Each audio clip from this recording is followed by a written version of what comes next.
you go one step up. It's time you pitch yourself to something else, something exciting, something new. The treaty provides, the law provides for us to go into the pathway of treaty. And then, and the law in the treaty too, let's see if it works. If it doesn't work, there's provisions. There's provisions for you to make amendments to the treaty. So no one should be afraid of the treaty, and no one should be anxious about the treaty. The defense is very comfortable with the treaty, and we have pushed for the treaty to make sure we raise the level of the capability of our PNG Defense Force. Thank you for that as well. As I was saying, reading papers from academics highlighting people regarding, sovereignty. They're talking about having looking after its territories and borders. As you said, the analogy you used about having a fence around the house. One of the academics goes on to say is, for others, sovereignty means the right to choose its partners. The right to choose its partners, and this particular treaty highlights that. What are your thoughts, in choosing who our partners are? Thank you. If I may use the words by the Prime Minister, the Honourable James Marape, Australia is our first relationship country. It's the country with whom we had the first relations with. We shed blood with them. We did not negotiate to shed blood with them, but we shed blood with them. We walked side by side, shoulder to shoulder during 1945. And PNG's military was battered by Australia as well. And it is a country that we naturally sort of lean towards to have this. It's a country of choice, but it's a first relationship country. That treaty does provide for third-party countries to come in. This treaty is not done to the exclusion of others. And the third-party presence can be in sovereign presence or in commercial presence.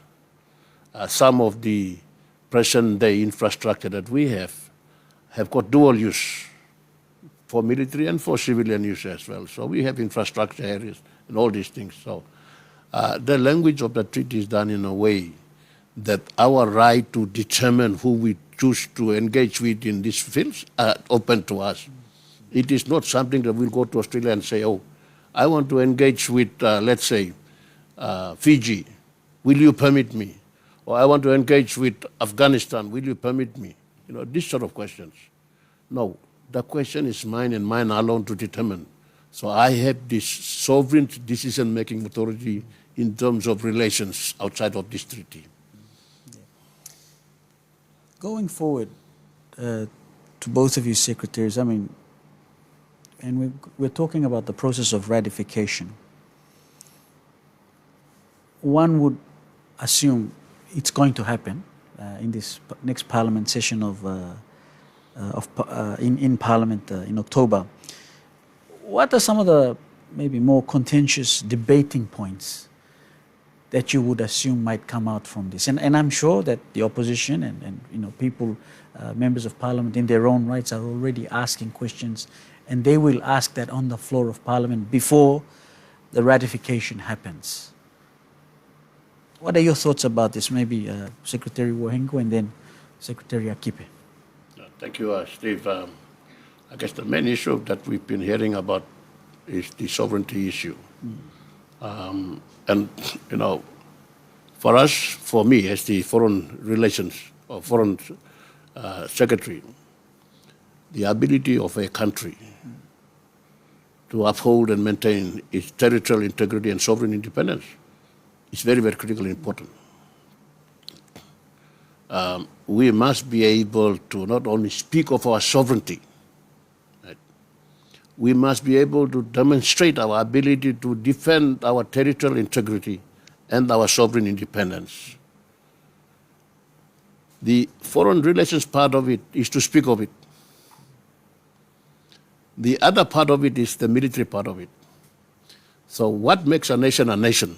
There are only two elements in international law that you must have in order for you to be considered an independent nation, a sovereign nation, you must have a foreign affairs that is able to engage with equals to enter into contractual obligations. That's one property that you must have. The second is you must have a military to defend your territorial integrity. One of them must not be weak. Both have to be strong. So for those who speak of sovereignty, you've got to watch these two constructs together. And just because you see it in a business person's presence in the country doesn't mean we've given sovereignty. And we've maintained sovereignty in terms of the sovereign command in the treaty itself. Our defense force personnel do not report to an Australian personnel. It doesn't work that way. We respect the sovereign command of our... The interoperability requires us to have them train alongside each other. That's all they do. And I think I'll stop and yield to Secretary Akipe. So, sovereignty is your territory, integral territory. So, defense one of the core functions of defense is to ensure that the territorial integrity of the independent state of Papua New Guinea is maintained. The sea lanes and the maritime borders and also the land border. So you would see that Papua New Guinea Defense Force maintain constant presence along the border. The Defense Force may not cover all the square miles, but they maintain presence. There is always presence on the southern side, there is always presence on the northern side. They're always present. They're always present in the maritime boundaries. Whether they may not be present in all the square miles, but they maintain presence. That's our constitutional obligation with respect to sovereign border from our perspective. When you don't have this presence, then there is sovereignty stress. And so we look at ways on how best we could present ourselves per the Constitution, consistent with the sovereignty, how we could maintain the sovereign independence and territory of Papua New Guinea. And we look at ways, and one of which is of our view, I believe, is that going forward, the defense treaty will take us to ensure we implement, as directed by the Constitution, the sovereign territory of the independent state of Papua New Guinea. Yeah. And I guess that's where one part of the argument is saying, and thank you for highlighting that the maintaining of that presence is important. Will this treaty enhance the maintenance? Obviously, you'll need more personnel. And I think it's been talked about that, giving opportunities for young Papua New Guineans who might want to put up their hand and say, I want to be part of the Papua New Guinea Defense Force. Let me go and train and, see how this works. Because that's been one of the arguments, if you may. Yes, you're maintaining a presence, but you don't have enough capacity to look after the whole region as we would like to. Now that's an important part. Some of the concerns, and I think we've already touched on them, the geopolitical implications, part of a broader effort to counter Chinese influence in the Pacific, which might strain PNG's relations with China. I know Secretary Wohengu will probably highlight a little bit more than this. And then we come back to this important part about the ratification process, the parliamentary scrutiny. It still needs to be ratified by both countries' parliaments, which may lead to further debate and scrutiny. That's just some of the concerns and criticisms. We'll talk about that now, and then later there are also good things positive things about this treaty. But maybe your thoughts, Secretary Wohengu. Thank you. Let me quickly address the issue of China. It's a misconception. China is a superpower. I mean, who on planet Earth would ever think of going up against China? What we have done in the treaty is to ensure that we have a proper, good military to safeguard the territorial land border of Papua New Guinea. We have about 462,000 square miles or square kilometers of land border. We have a defense force that is very small in numbers. The nation should be asking itself, is less than 3,000 personnel sufficient to look after our land border? Do we have the capabilities to safeguard our territorial integrity, especially land? At the same time, internal security collapse.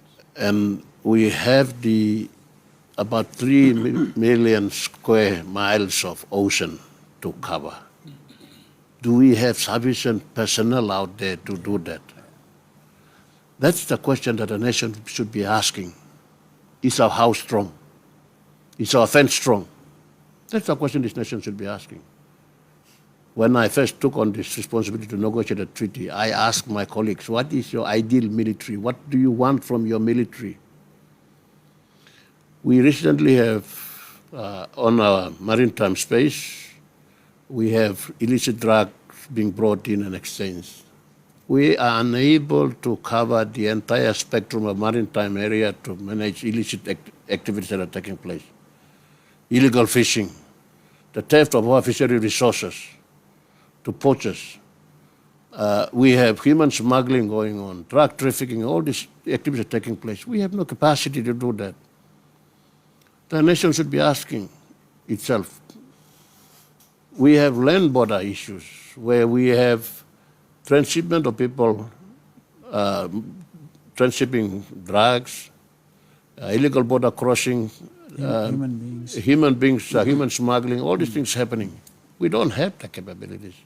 The nation should look at, in the foreign relations space, where can we find partners to help us, and we can work with them.